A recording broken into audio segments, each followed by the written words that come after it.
Act 5, Scene 3 of Titus Andronicus. That evening at the banquet, Lucius, his Goths, and Marcus arrive at Titus's house with Aaron as their prisoner.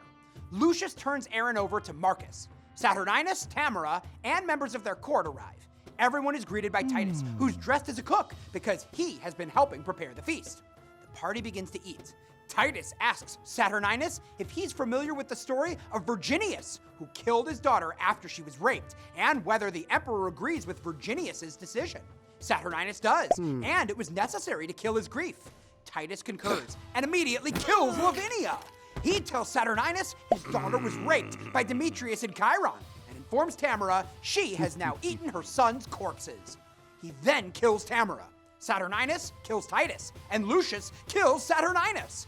Marcus and Lucius speak to the remaining guests and explain it was Chiron and Demetrius who murdered Bassianus, and along with Aaron and Tamara, were responsible for the injustices against the Andronicus family. The messenger speaks for the court and proclaims Lucius the new emperor of Rome. Aaron is brought in, and Lucius sentences him to be buried up to the neck and starved to death. Aaron says he regrets nothing.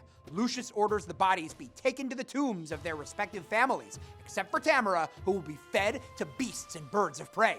Lucius ends with a promise to bring order to Rome, so these events are never repeated. In his atrocious act of revenge, Titus has made Tamara's body, which gave life to her children, into a grave for those same children, eating the flesh that she herself hath bred. Her role parallels the pit in Act 2, Scene 3, a devouring receptacle and a swallowing womb. This turns the parental role on its head. Rather than protect or even avenge her children, Tamara eats them. Titus's parental role isn't much better. He kills his daughter Lavinia for being the victim of rape, even after she's helped him take revenge on her rapists.